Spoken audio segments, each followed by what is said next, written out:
Pour comprendre l'évolution de la vie sur Terre, il est fondamental de découvrir ce qui se cache dans le sol. Par 2 fois, dans les domaines de la géologie et de l'archéologie, des événements ont soudain affecté notre perception du passé. La découverte du premier dinosaure et le canular de l'homme de Piltdown. Ces jours-là, la science a altéré le cours de l'histoire. Sur base de témoignages oculaires, ceci est une reconstitution d'événements qui ont par 2 fois secoué le monde tel que nous le connaissons. Nous sommes en septembre 1824. En Amérique latine, le Pérou est la dernière colonie à accéder à son indépendance de la tutelle espagnole. Dans la ville grecque de Missolonghi, le poète anglais Lord Byron, âgé de 36 ans, vient de mourir de la fièvre des marais. À Londres, la National Gallery vient d'être fondée pour accueillir une nouvelle collection d'intérêt national. Et dans la campagne anglaise, le mystère des premiers habitants de la Terre est sur le point de voir le jour. Nous sommes dans le Sussex, sur la côte sud de l'Angleterre. Une région célèbre par la beauté exceptionnelle de ses paysages.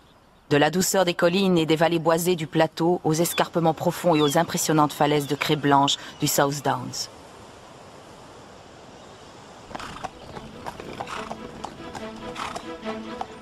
Un homme de 34 ans, Gédéon Mantle, le médecin de Lewis, connaît les moindres recoins du Sussex. Depuis sa plus tendre enfance, il a parcouru chaque centimètre carré de cette région pour s'adonner à son passe-temps favori, la collecte des fossiles.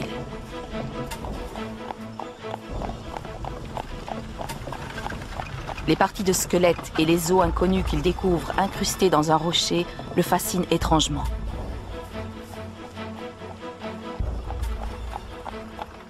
Aujourd'hui, il a décidé de faire le voyage de 5 heures qui le sépare de Londres pour aller visiter le Hunterian Museum, qui abrite l'une des plus belles collections de fossiles d'Angleterre. Mantle est non seulement convaincu qu'il détient des fossiles qui vont transformer la compréhension que l'homme a du monde préhistorique, mais qu'il va également se faire la réputation d'être le plus grand géologue amateur de Grande-Bretagne.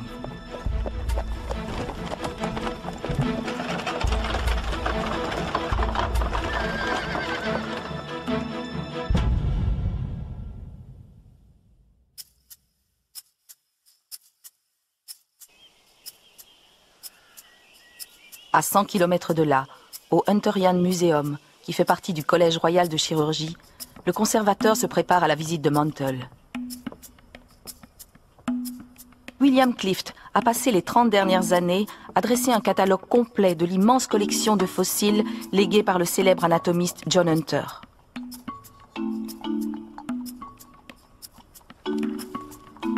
Depuis 1790, la collecte de fossiles sur les plages d'Angleterre est devenue le passe-temps à la mode. Mais à une époque où la plupart des gens croient que Dieu créa le monde en 7 jours, des créatures mystérieuses incrustées dans la roche sont difficiles à expliquer.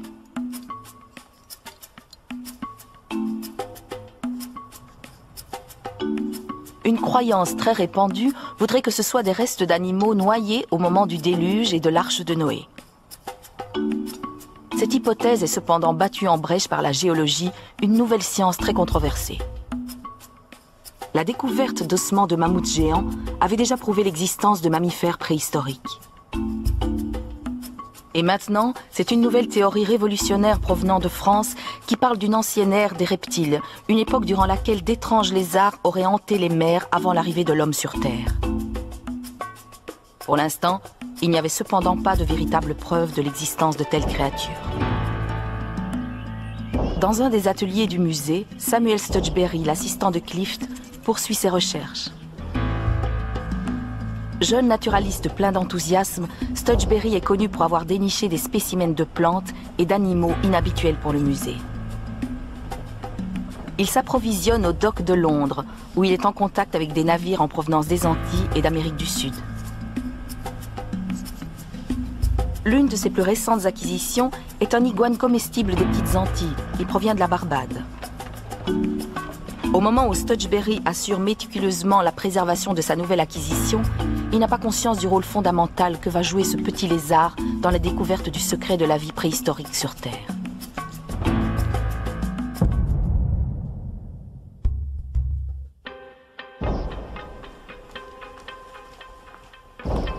Pendant que Gédéon Mantle se rend à Londres, c'est son épouse Mary qui s'occupe des enfants.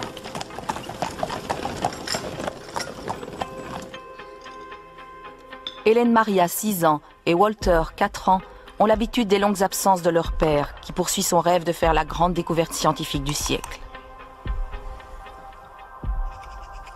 Au bout de 8 ans de mariage, Mary a de plus en plus de mal à supporter l'obsession de son mari pour les fossiles. Mother, please may I excuse me? Of course, dear. Tu peux quitter la table, ma chérie.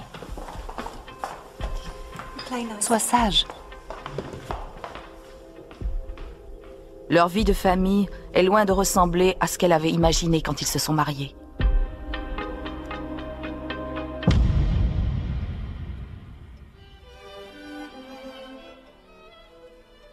Gédéon Mantle était un médecin de campagne très populaire qui avait un talent particulier d'accoucheur. Je vais très bien, chérie, je suis juste fatigué. Beaucoup de travail aujourd'hui? Oui, énormément. Ils avaient fait connaissance quand Gédéon s'était occupé du père mourant de Mary, un marchand d'étoffes prospères de Paddington. Au fil de ces visites, des liens se formèrent entre eux et ils se marièrent en mai 1816. Elle avait des coliques et des vents. Oh, J'ai été élevé par Madame Henderson, elle souffrait de la danse de Saint-Guy. L'intérêt de Gédéon pour les fossiles était déjà devenu plus qu'un simple passe-temps. Mary avait commencé à l'aider en apprenant consciencieusement l'art difficile de l'illustration scientifique. C'est très bien. merci. Le 4 mai 1820, Mantle écrit dans son journal « C'est mon 4e anniversaire de mariage. Notre bonheur conjugal n'a jamais été aussi florissant. » Mais malgré cette apparente satisfaction, Mantle était extrêmement ambitieux et croyait que ces fossiles lui permettraient d'être enfin reconnu par la société.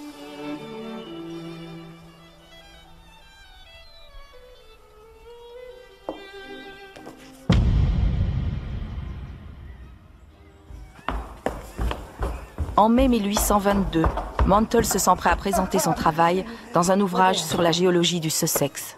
C'est là, le livre.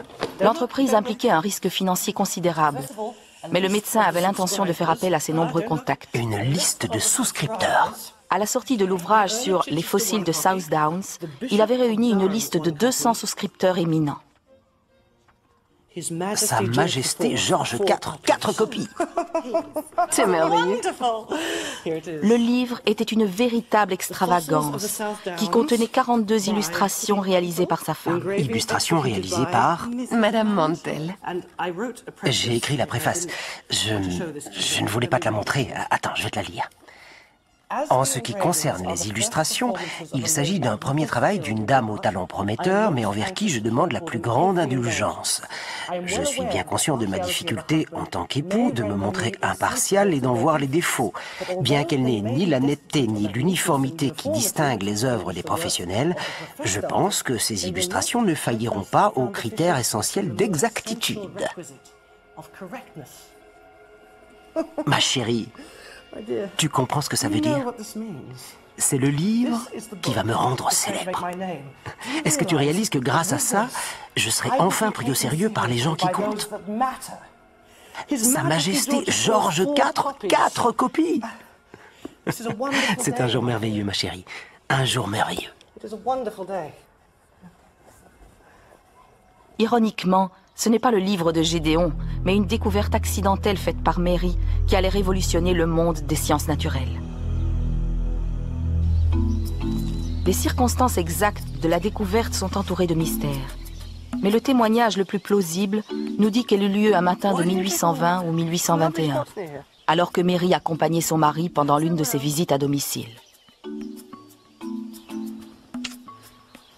À tout à l'heure. Pendant que Mantle s'occupait d'un patient, Mary allait se promener. Ce matin, comme tous les autres jours, elle en profitait pour chercher des fossiles.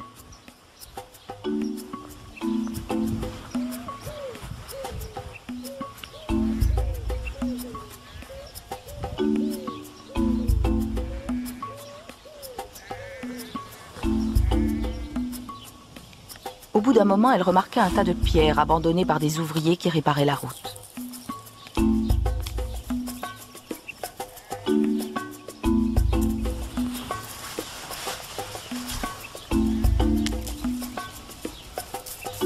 Parmi celles-ci, son œil très exercé repéra une pierre de forme bizarre.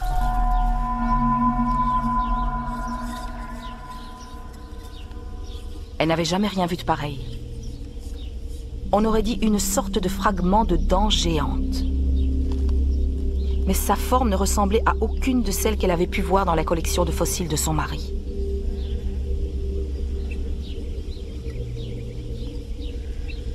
Satisfaite par son travail de la matinée, elle attendait impatiemment le retour de son mari.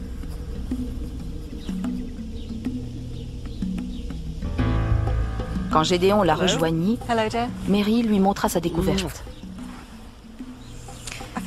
J'ai trouvé quelque chose d'intéressant dans les bois. Gédéon saisit immédiatement l'importance de ce fossile. Qu'est-ce que c'est? C'est une dent. C'est la plus grosse dent fossilisée que j'ai jamais vue.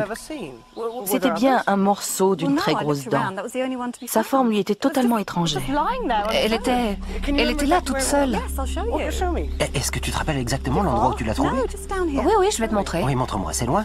Non, c'est juste à côté. Montre-moi. Gédéon se posait deux questions lancinantes. D'où venait cette dent? Y en avait-il d'autres dans les parages?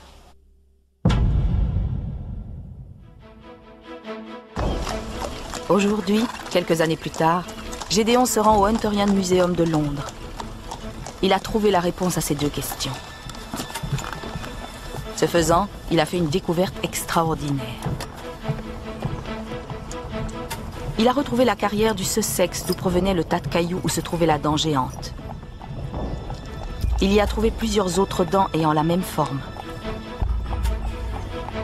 Elles sont énormes, avec une couronne émoussée et usée, comme si elles avaient été aplaties par une rumination continuelle.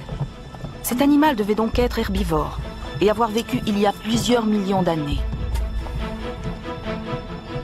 De plus, cette créature avait dû être immense, bien plus grande que n'importe quel animal vivant sur Terre de nos jours. Pour Mantle, il n'y a qu'une seule conclusion possible.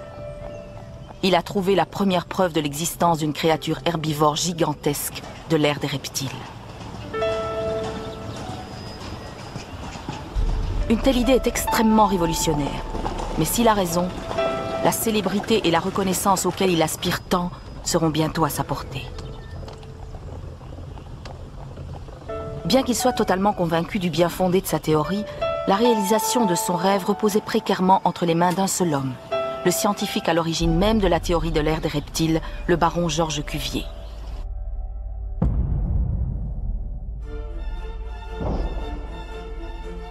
Professeur au prestigieux Musée national d'histoire naturelle de Paris, le baron Cuvier était le maître incontesté de la géologie européenne.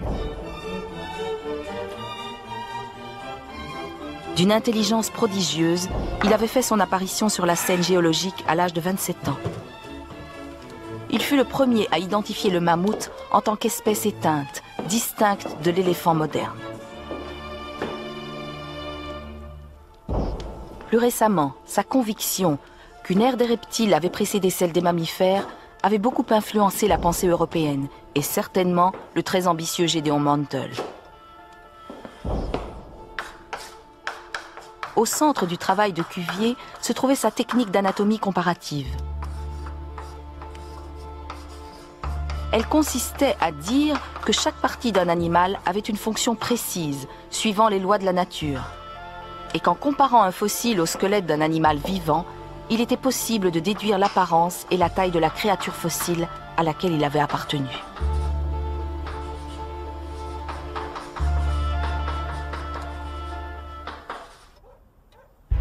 En juin 1823, Gédéon Mantle espérait que l'anatomie comparative de Cuvier éclairerait les origines de son fossile discrédité.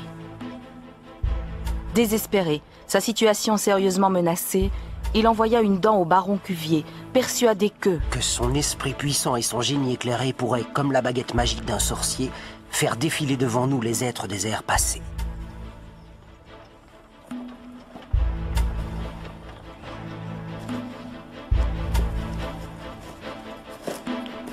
Quand Cuvier vit la dent, il se prononça sans hésitation.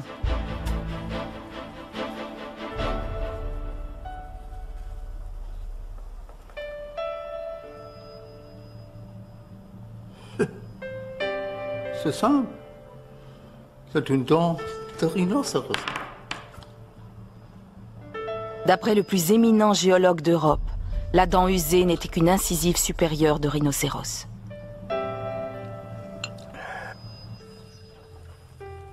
Mantle dut enfin accepter sa défaite. La conclusion ahurissante du baron Cuvier circula rapidement dans la communauté scientifique d'Angleterre. Gédéon, notre mariage a énormément souffert à cause de ton travail. Et avec elle, toutes les chances pour que la dent de Gédéon soit prise au sérieux étaient perdues. Même Mary, qui avait si souvent pris la défense de son travail, avait atteint le point de non-retour. Avant, tu passais du temps avec moi, tu passais du temps avec les enfants, mais maintenant... Rien n'a changé, rien n'a changé. Mais regarde tout ce qu'il y a dans la maison. Je veux être célèbre. Ça ne marchera pas, Gédéon. Il faut que tu abandonnes. Rien n'a changé, Non, non, Gédéon. Les choses ont changé. Nous avons besoin... Rien n'a changé. Mais nous sommes... Rien n'a changé. Nous avons tout essayé, Gédéon, mais tu n'as pas l'air de comprendre. Non, je ne comprends pas.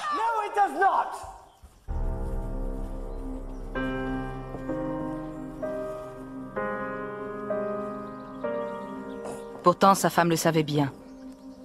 Gédéon avait la volonté et la ténacité d'un fanatique religieux. Dès le printemps 1824, il avait suffisamment récupéré pour écrire une fois de plus une lettre à Georges Cuvier, accompagnée cette fois de toute la collection de dents fossilisées.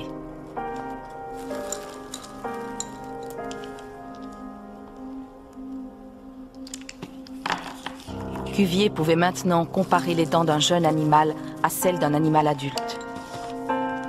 Et cette fois, ses conclusions ne furent pas du tout les mêmes.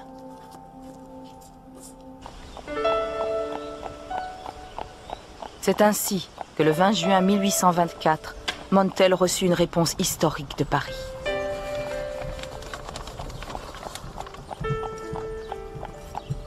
Monsieur, j'ai attendu pour vous donner mon opinion d'avoir le temps de les examiner. C'est ce que je viens de faire aujourd'hui et je tiens à vous exprimer toute ma gratitude et à vous donner quelques idées inspirées par les dents très curieuses que vous m'avez envoyées. Ces dents me sont totalement inconnues. Ce ne sont pas des dents de carnivores. Je pense néanmoins qu'il doit s'agir de dents de reptiles. Il est fort possible que nous ayons affaire à un nouvel animal. Un reptile herbivore.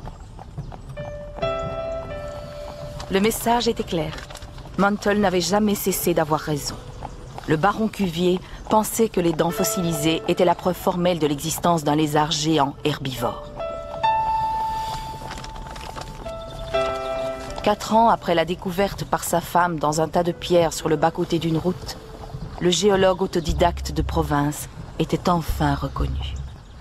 Contre l'avis unanime de ses estimés collègues anglais, il avait réussi à obtenir l'appui du plus éminent professeur de géologie du monde. Aujourd'hui, au Hunterian Museum de Londres, après avoir imaginé pendant des années à quoi ce grand reptile pouvait bien ressembler, il allait se retrouver face à face avec le plus proche descendant de cette créature.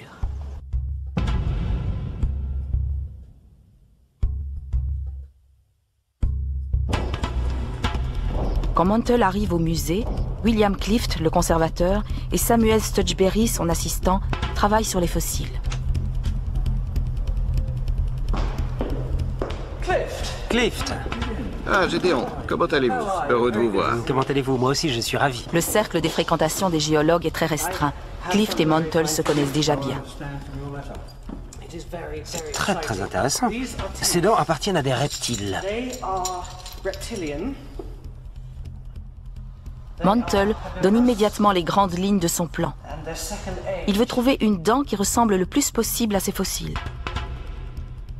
D'après la théorie de Cuvier sur l'anatomie comparative, une telle créature devrait partager des caractéristiques similaires avec le reptile préhistorique de Gédéon.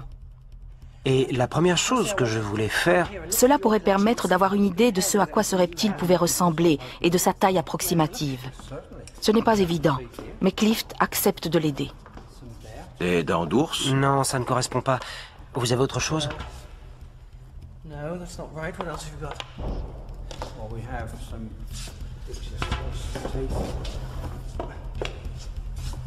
Dans son atelier, Samuel Stutchberry, l'assistant de Clift, a terminé la préservation de sa dernière acquisition, l'iguane des Petites Antilles. Des dents de requin. Non, pas du tout. Son attention est attirée par le bruit que font Montel et Clift à l'extérieur.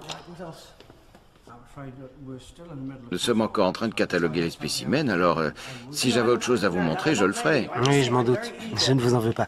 C'est juste que je suis très impatient. Il est intrigué. Il propose aux deux hommes de les aider dans leurs recherches. Connaissez-vous quelque chose qui ressemble à cette dent? Eh bien, elle a quelque chose de très familier. Je viens juste d'acquérir un spécimen d'iguane de la Barbade et je dois dire que la ressemblance est étrange. Où est-elle? Dans mon atelier. Faites-moi voir.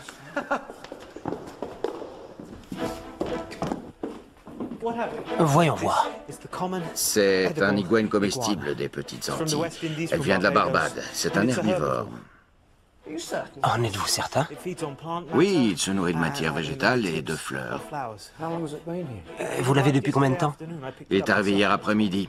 Je suis allé le chercher moi-même au dock. C'est sa mâchoire inférieure. Oui, montrez-moi. Là, là. La similarité entre les dents préhistoriques de Montel et celles minuscules de l'iguane contemporain est frappante. Les dents. Elles se ressemblent, elles sont remarquablement similaires. Les stries sont similaires. Toutes deux ont une face striée assez caractéristique d'un côté et une face lisse et ronde à l'intérieur. Chez les deux animaux, une rangée initiale de dents de lait semble avoir été remplacée par une seconde rangée quand le reptile a atteint l'âge adulte. En fait, la taille semble être la seule différence réelle entre les deux dents. Les dents de l'iguane font 1 ou 2 mm de long. La grosse dent est plus grosse qu'un... Oui. Par comparaison, les dents du reptile préhistorique de Gédéon mesurent 3 ou 4 cm. Elles sont 20 fois plus grandes.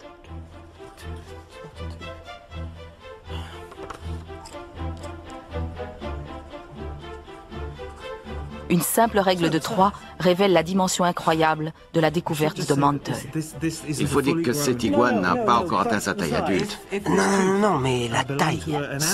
Si cette dent a appartenu à un animal de la même espèce... C'est le cas, j'en suis certain. Si cette dent... Je vous en prie, dites-moi sa taille. Si cette dent appartient à un animal de la même espèce que cette iguane, la dent en question aurait appartenu à un animal de plus de 30 mètres de long. 30 mètres de long. Faites-moi voir. C'est juste que... Faites-moi voir. 30 mètres de long. C'est une découverte remarquable. Grâce à Stutchberry, Gédéon Montel a réussi à identifier le premier reptile géant herbivore du monde. Dans quelques années, il sera plus connu sous le nom de dinosaure. Les premières illustrations représentent un reptile se déplaçant à 4 pattes, dont le nez est surmonté d'une sorte de corne. Mais plus tard, on se rendra compte que ces suppositions sont erronées, et la corne se transformera en ergot. La taille de l'animal, elle, passera de 30 à 10 mètres. Mais pour tout le reste, ces caractéristiques sont bien celles que Gédéon Montel avait imaginées.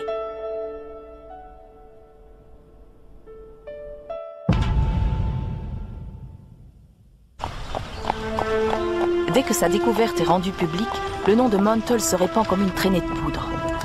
En février de l'année suivante, il est admis au prestigieux conseil de la Société géologique. Il baptise initialement son reptile l'Iguanosaurus, qui veut dire iguane lézard. Mais plus tard, il le change et sur les conseils d'un collègue, lui donne le nom d'iguanodon ou iguanadon.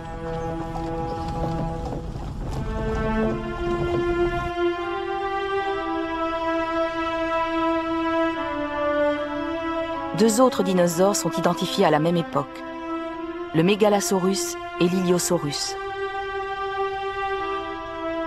Mais il faudra attendre 1842 pour que Richard Owen, le grand anatomiste britannique, fondateur du musée d'histoire naturelle, propose le terme de dinosaure pour décrire ces terribles reptiles.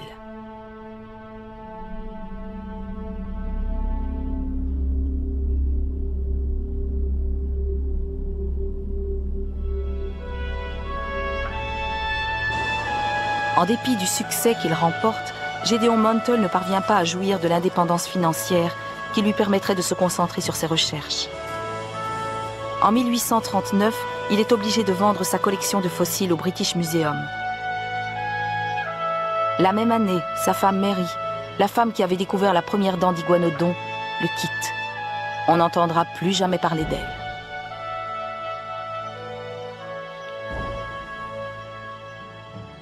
Être plein de grâce, aide-moi à supporter toute la misère qui m'assaille de toutes parts. Écarte-moi d'un monde dans lequel je n'ai aucune place.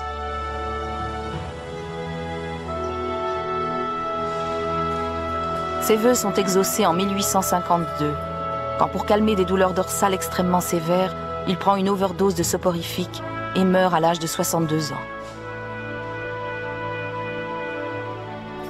Sa dernière volonté est que toute partie de son corps présentant un intérêt médical soit donnée au Hunterian Museum. Sa colonne vertébrale sérieusement déformée à la suite d'un accident est exposée au musée. Mantle, le premier homme à découvrir l'existence d'un dinosaure herbivore, a lui-même fini en exposition. Depuis lors, l'archéologie et la géologie nous ont permis de nous faire une représentation de la vie dans le monde préhistorique. Cependant, quelques 130 années après Mantle, certains restes fossilisés allaient soulever une autre controverse, mais cette fois, les restes semblaient d'origine humaine. Nous sommes en novembre 1953. En Union soviétique, après la mort de Joseph Staline, Nikita Khrouchtchev est élu secrétaire général du Parti communiste. Aux États-Unis, le sénateur Joseph McCarthy enquête sur la subversion communiste en Amérique. À Cambridge, en Angleterre, Francis Crick et James Watson ont mis en évidence la double hélice de l'ADN. En Angleterre également, des scientifiques sont sur le point de dévoiler l'escroquerie la plus audacieuse de l'histoire de l'archéologie. Samedi matin, dans la petite ville tranquille d'Amersham, dans le Buckinghamshire. Comment était la conférence hier soir, chérie? Oh, ça a été. Dans une grande maison moderne, Gilles Oakley, âgé de 7 ans, est impatient de finir son petit déjeuner pour aller faire de la bicyclette dehors. Gilles, viens prendre ton petit déjeuner. Son père, le docteur Kenneth Oakley, est géologue et anthropologue au musée d'histoire naturelle. Gilles, Laisse-le jouer, chérie. Il viendra quand il sera prêt. Hier soir, dans le cadre d'une série de conférences de fin d'année, il a fait une présentation à l'Institut royal de Grande-Bretagne. une ou deux personnalités étaient présentes. Son sujet était l'émergence de l'homme en Afrique du Sud. Dans l'ensemble, j'ai été assez satisfait du résultat. Bien qu'il soit intéressant, ce thème n'a pas été au centre de ses préoccupations depuis quelques mois.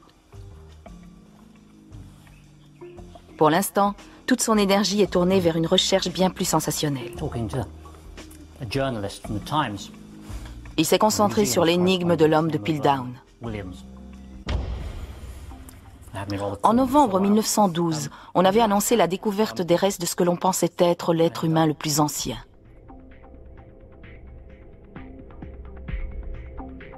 La découverte avait eu lieu dans une carrière de cailloux, près du village de Piltdown, dans le Sussex.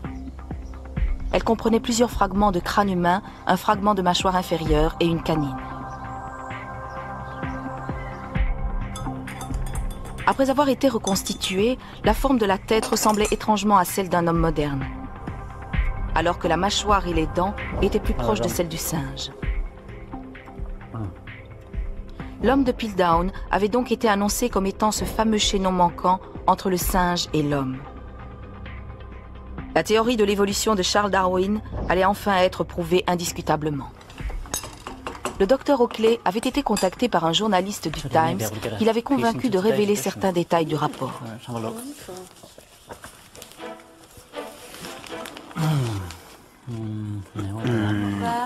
Non, pas là. Pas là? Non. Ah, voilà. L'homme de Piltdown est un faux, un canular bien préparé. La découverte stupéfiante que le spécimen anthropologique le plus célèbre, le crâne de Piltdown, est en fait un faux, est le résultat d'une enquête. Les autres journaux sont furieux. Ils pensent que le musée d'histoire naturelle, en tant qu'organisme public, aurait dû en informer la presse équitablement. Il est trop tard. La nouvelle est lâchée. Le Times a le scoop scientifique de l'année.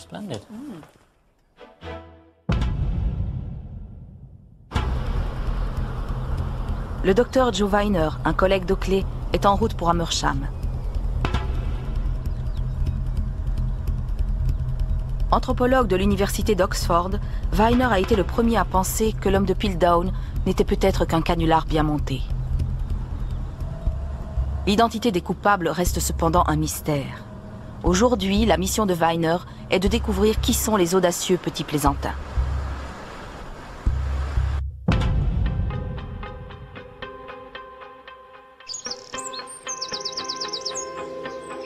Le suspect principal est l'éminent anatomiste de 87 ans, Sir Arthur Keyes. Au moment de la découverte de Piltdown, Keyes était le conservateur du Hunterian Museum au Collège royal de chirurgie.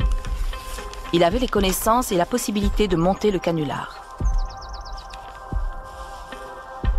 Weiner est particulièrement troublé par le comportement de Keyes au moment de l'annonce de la découverte.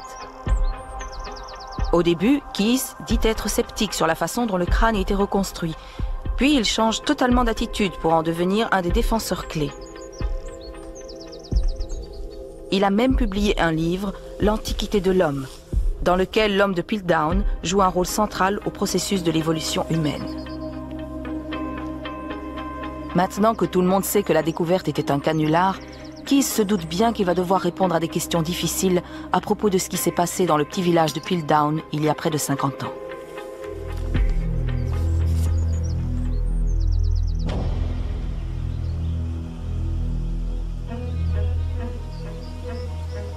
Les premiers fragments de crâne de Piltdown ont été découverts en 1908 par un notaire respectable et antiquaire amateur du nom de Charles Dawson.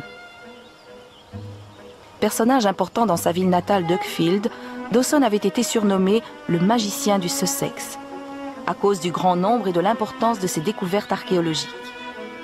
C'est même lui qui avait identifié 3 nouvelles espèces de dinosaures, et l'une d'entre elles avait d'ailleurs été baptisée Iguanodon dawsoni. À une certaine époque, peu avant 1900, ces affaires avaient conduit Dawson au manoir de Barkham, une propriété près de Piltdown dans le Sussex. Au cours d'une promenade dans les environs, il avait remarqué des ouvriers qui creusaient dans une ancienne carrière de cailloux à la recherche de pierres pour réparer la route de la ferme. Comme je supposais que des fossiles découverts dans ces pierres seraient probablement intéressants, j'ai demandé aux hommes de bien regarder en creusant. Il fut bien inspiré de retourner au manoir en 1908. Alors, mon brave, avez-vous trouvé quelque chose? Non, monsieur, rien que ça. Mais je suis pas sûr que ça vaille grand-chose. L'un des ouvriers me tendit un petit éclat d'os que je reconnus immédiatement. Il s'agissait d'un éclat de crâne humain. Je me suis lancé sur le champ dans une fouille approfondie du secteur, mais je n'ai rien trouvé d'autre. Par ici. Oui, c'était bien par ici, monsieur. Ah. Pendant les 4 années suivantes, Dawson se rendit plusieurs fois à la carrière. 4 ans plus tard, en 1912, il avait réuni un autre morceau important de boîte crânienne et un fragment de dent d'hippopotame.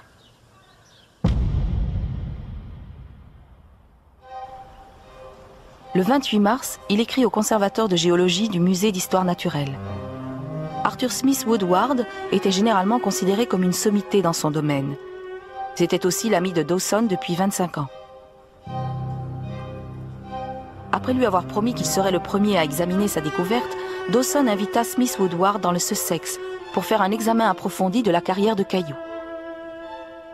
Je prendrai bien sûr soin que personne, versé dans le sujet, ne voie les morceaux de crâne et je laisserai tout à votre discrétion. Après réflexion, j'ai décidé d'attendre que nous puissions aller examiner la carrière ensemble. Elle n'est pas loin d'Uckfield et la promenade nous fera du bien. Smith Woodward s'empressa d'accepter, et ils projetèrent de commencer les fouilles dans 3 mois.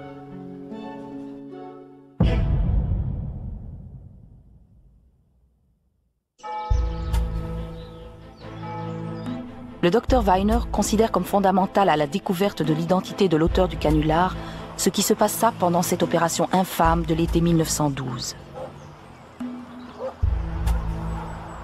Avec l'aide de Kenneth Oakley et du personnel du musée d'histoire naturelle, il avait lancé une enquête de grande envergure.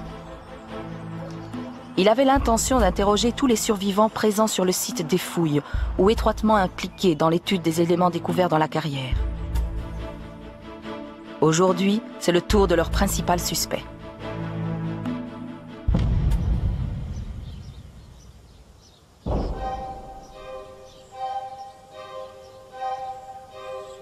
Quand les fouilles commencèrent en juin 1912, les progrès de Dawson et Smith Woodward s'avérèrent extrêmement lents. Très, très décevant. Oui, très. Mais je suis certain qu'il y a quelque chose ici. Oh, absolument. Puis-je en avoir encore un peu, s'il vous plaît? Oui, oui. La découverte d'eau et de dents brunies par le temps dans des cailloux de couleur sombre, pleins de ferrite et de silex brun, exigeait un examen extrêmement minutieux de chaque fragment. Absolument. Chaque pelleté était examinée et passée dans un tamis.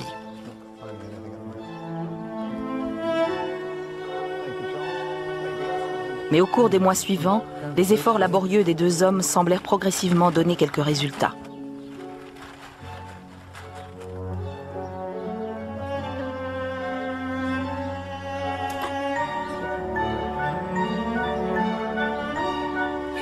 Oui, c'est ça.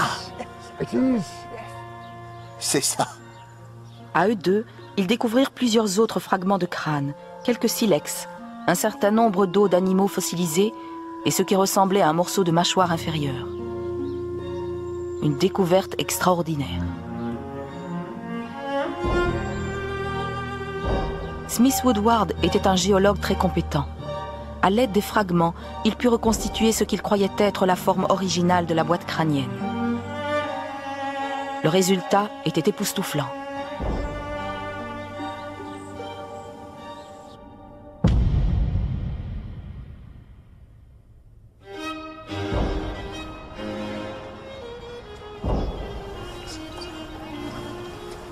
Le soir du 18 décembre 1912, à une réunion de la Société de géologie de Londres, Dawson et Smith Woodward révélèrent leur découverte.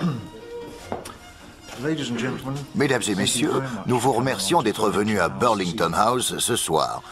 Nous vous présentons Léanthropus dawsoni, l'homme de Piltdown. Dans la salle de conférence, l'ambiance était électrique. Ici, en Angleterre, se trouvait la preuve tangible et indéniable que le singe était bien l'ancêtre de l'homme. Les parties brunes de la boîte crânienne ont été trouvées localement.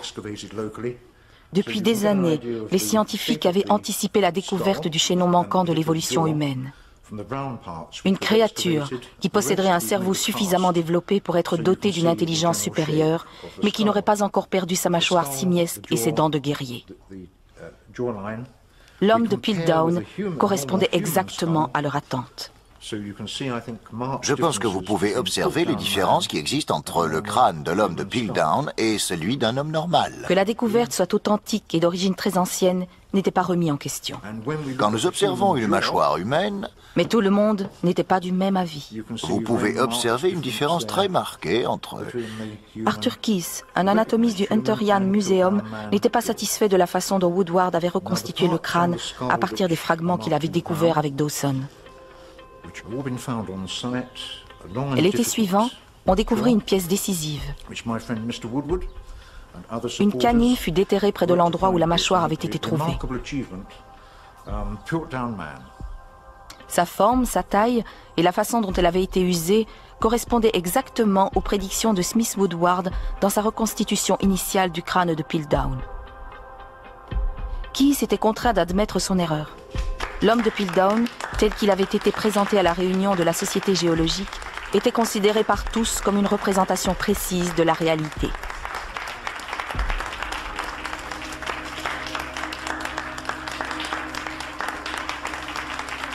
En 1915, un portrait de groupe fut peint pour l'exposition annuelle de l'Académie royale. Il symbolisait la nouvelle unité des scientifiques.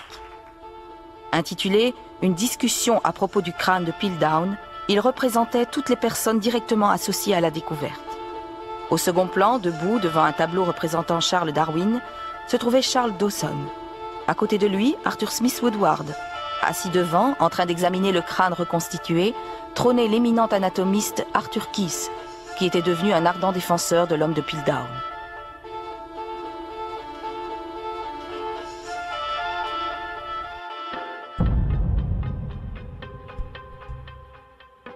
Moins de 50 ans plus tard, au moment où on apprend la nouvelle que l'homme de Piltdown n'était qu'un canular, Keith est le seul scientifique du groupe originel à être encore vivant.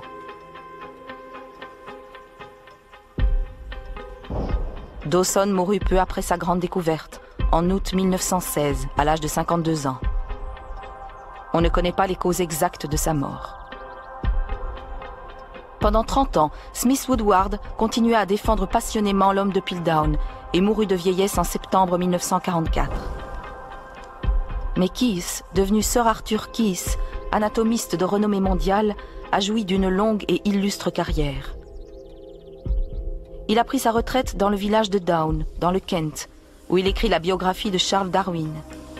Mais aujourd'hui, il est le suspect numéro 1 d'Oakley et de Viner dans leur enquête sur l'auteur du canular de l'homme de Piltdown.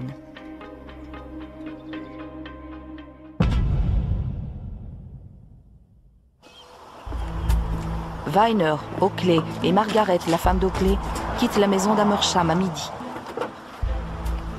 Ils se rendent dans le Kent pour interroger Keith sur sa participation à l'affaire de l'homme de Piltdown.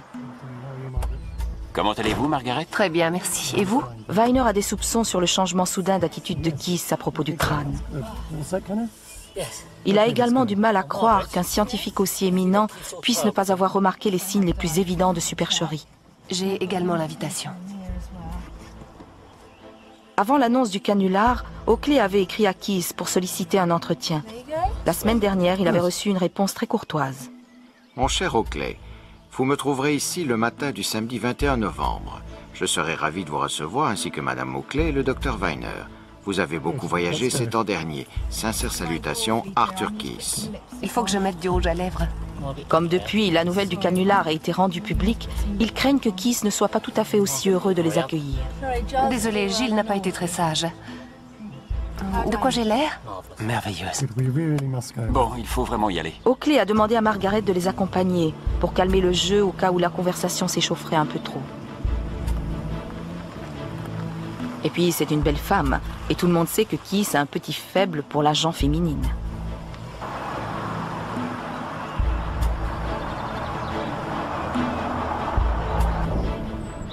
Viner et Oakley ont commencé à faire des tests sur l'homme de Piltdown, il y a 3 mois. Ils disposaient pour cela de toute nouvelle technologie qui n'existait pas à l'époque de la découverte des ossements.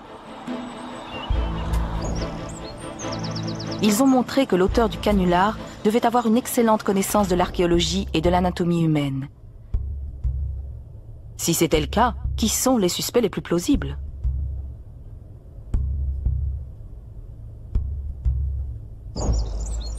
Dawson avait le motif et l'opportunité.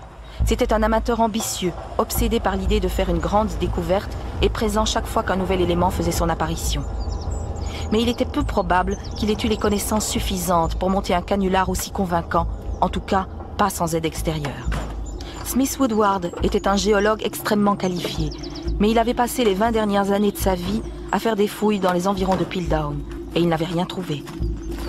Ce n'était pas le comportement de quelqu'un qui aurait monté un canular. Arthur Keith avait non seulement les aptitudes pour monter le canular, mais il avait aussi eu un revirement soudain d'attitude, passant de la critique sceptique de la découverte à son soutien inconditionnel. Se pourrait-il qu'il ait été le complice du coupable, le cerveau derrière la supercherie qui avait trompé la communauté scientifique pendant si longtemps? Viner avait des questions précises à poser à l'éminent anatomiste. Bonjour, monsieur. Bonjour, nous avons rendez-vous avec Sir Arthur. Mais oui, monsieur, suivez-moi, je vous prie. Nous avons trouvé Keith plus ou moins confiné dans la chambre qui lui servait de bureau, dans laquelle il avait réuni tous ses livres et documents importants. Vous devez être Madame Oakley. C'est exact. Je vous en prie, asseyez-vous. Et il n'avait pas l'air en très bonne santé. Il était pâle, tendu, il avait des tremblements et il toussait fréquemment. J'ai tout lu dans le Times. Je suis ravi que vous soyez venu jusqu'ici. J'espère que vous avez apporté des spécimens avec vous. Oakley commence par lui montrer les échantillons d'ossements. Nous avons décidé de prendre de nouveaux échantillons sur le crâne. Il décrit l'odeur de brûlé qui se dégageait quand il perçait des trous dans les os. Ça m'a paru très étrange parce que, d'après mon expérience, ce sont les os relativement frais qui produisent cette odeur et non pas des os vieux d'un demi-million d'années. Il sort ensuite un moulage de la mâchoire de l'homme de Piltdown et il explique que quand le docteur Weiner avait limé la mâchoire d'un singe moderne, elle était apparue pratiquement identique. Nous avons découvert que ces molaires avaient également été limés. Je suis désolé, mais j'ai manipulé de nombreuses mâchoires de chimpanzés et d'orang-outans.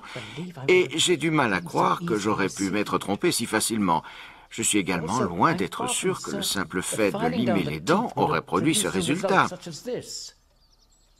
Avez-vous limé des dents de chimpanzés et d'orang-outans? Non, uniquement de chimpanzés, mais nous avons obtenu une apparence très similaire. Si vous le dites, Dr. Weiner, je suis bien obligé de l'accepter. Keith admet avec réticence que la mâchoire est un faux. Mais malheureusement pour Weiner, il n'a pas reconnu être coupable ni donné d'indices sur un suspect potentiel.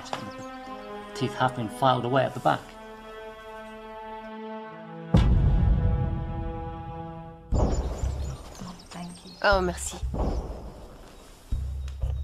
Par inadvertance, pendant la conversation, Oakley met le doigt sur quelque chose. Des tests ont révélé que la mâchoire avait été colorée au bichromate de potasse. Attendez, je savais que la mâchoire avait été colorée, c'était pour la conserver. Badigeonner les os au bichromate de potasse n'a jamais servi à les conserver, même en 1912. Comment étiez-vous au courant de l'utilisation du bichromate? Dawson m'en avait parlé. J'ai beaucoup correspondu avec Dawson, mais j'ai brûlé pratiquement toutes ses lettres il y a bien longtemps. Il avait également testé les os. À l'époque, Keith semble avoir ignoré les méthodes de conservation peu orthodoxes de Dawson. Mais maintenant que le canular a été découvert, Weiner et Oakley trouvent les actions de Dawson extrêmement suspectes.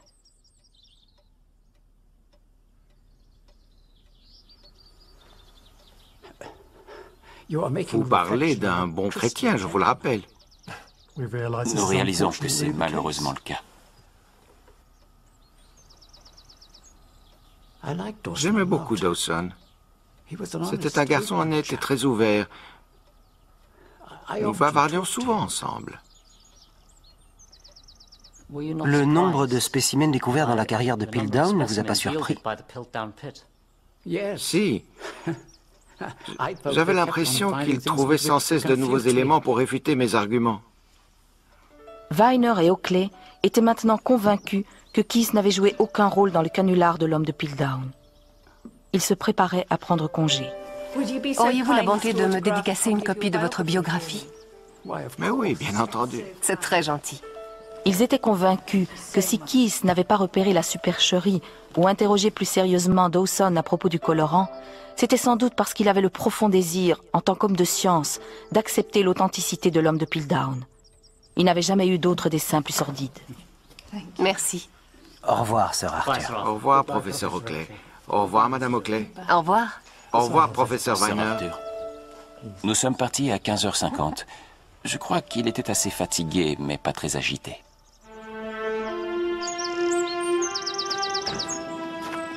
Ayant éliminé Keith de leur liste de suspects, Weiner et Oakley concentrent tous leurs efforts sur Charles Dawson. Au cours des mois suivants, ils réunissent un certain nombre de preuves, mais elles sont essentiellement circonstancielles. Weiner est obligé de conclure qu'il est incapable de prouver sans l'ombre d'un doute que Dawson était l'auteur du canular.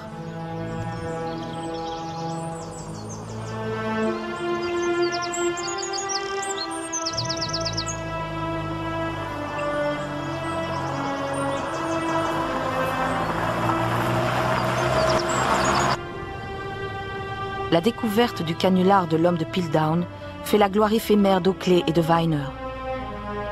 Bien qu'Oakley prenne plaisir à certains aspects de cette renommée soudaine, il fait même une apparition à la télévision américaine, l'attention des médias s'avère vite être une gêne pour leurs autres activités scientifiques.